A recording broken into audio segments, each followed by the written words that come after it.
Have you ever found yourself wondering why, after years of chanting, praying, and devoting time to spiritual practice, your life still feels stagnant? Have you ever asked, if I've done everything right, why hasn't anything changed? Welcome back, everyone.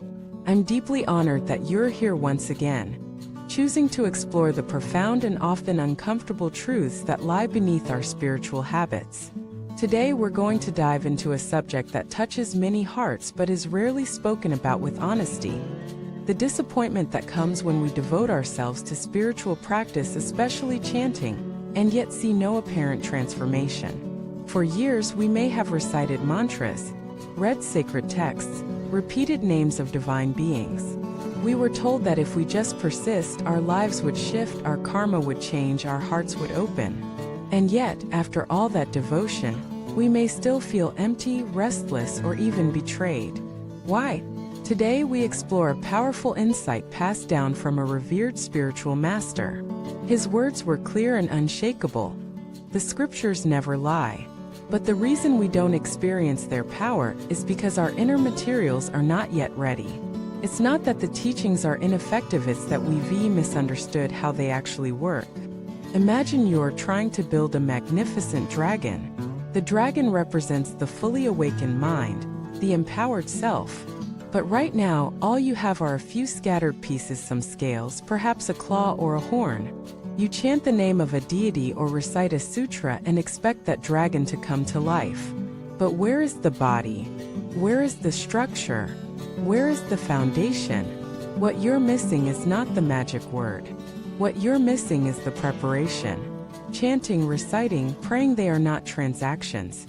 They are not promises that if you say the right thing a certain number of times, the universe will grant your wish like a vending machine.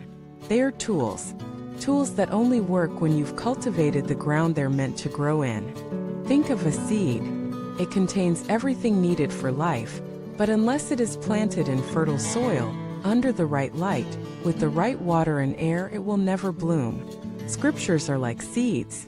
Mantras are like seeds. But your mind, your heart, your daily actions, these are the soil.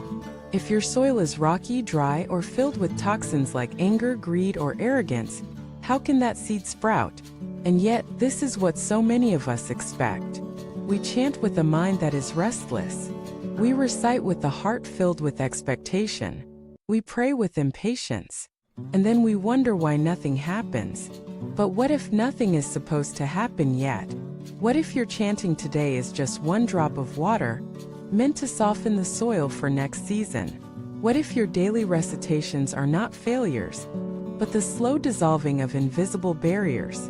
What if every time you speak a sacred phrase, it's being absorbed into the deep layers of your being, quietly, silently, slowly preparing for a transformation that cannot be rushed? This is not fantasy. This is the rhythm of real change. Think about the ancient stories we've read, the ones where disciples followed their masters for decades before receiving even a single teaching. Why did the masters delay? Because readiness is not a matter of time. It's a matter of alignment. You don't experience transformation just because 10 years have passed.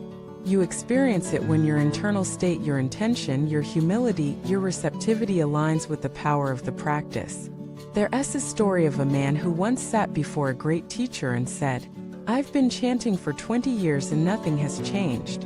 What am I doing wrong?" The teacher looked into his eyes and asked, "When you chant, what is in your heart?" The man replied, "I chant to get peace. I chant to get success. I chant so that I can escape my problems." The teacher nodded slowly and said, "Then you have not been chanting, you have been bargaining." That hit like a thunderbolt. So many of us chant not with reverence but with calculation, not with surrender but with strategy, not with love but with fear. We treat sacred phrases like currency. If I offer enough, the universe must give me something in return. But the sacred cannot be bought. It responds only to truth. And truth cannot be faked, not even to yourself. If you truly want to experience the power of sacred practice, you must shift from asking, "What will this do for me?" to "Who will this help me become?" Because the real purpose of chanting is not to change your external world. It is to change your internal wiring. Every repetition rewrites a thought. Every line spoken with sincerity reshapes your nervous system.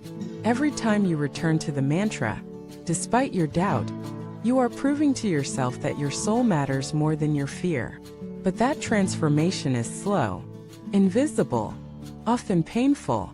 You will be asked to give up your fantasies, your attachments, your timelines. You will be asked to stay steady when no miracles arrive. You will be asked to chant not because you're getting results, but because you are becoming the result. And then one day you will look back and realize you are no longer who you were. Not because your life became perfect, but because you learned how to meet it with a calm, strong, open heart. That is the true fruit of chanting. Not blissful visions or magical breakthroughs, but strength, stillness, sincerity, the kind of sincerity that glows in your eyes and calms others just by your presence. So if you've been chanting and feel like it's not working, don't stop. Keep going, but drop the expectations. Drop the resentment, drop the need to prove something, and instead listen. Listen deeply to your own voice as you chant. Feel the vibration in your chest. Let the rhythm be your medicine. Let the silence between the syllables become your sanctuary. Over time, your inner dragon will take shape, not all at once, but piece by piece. One breath at a time, one word at a time, one intention at a time. And when you're ready, not a moment sooner, that dragon will rise. Not to destroy the world, but to illuminate it. Not to impress others, but to serve them. Not to escape suffering, but to meet it with compassion. That is the power of chanting. That is the hidden truth behind the scriptures. They are not dead words. They are living instructions. But they require a living participant. Are you willing to be that participant? Are you willing to do the invisible work? Are you willing to chant with no reward, no timeline, no promise, just because your soul knows it's right? If so, then you are already on the path. And every step, no matter how small, is sacred.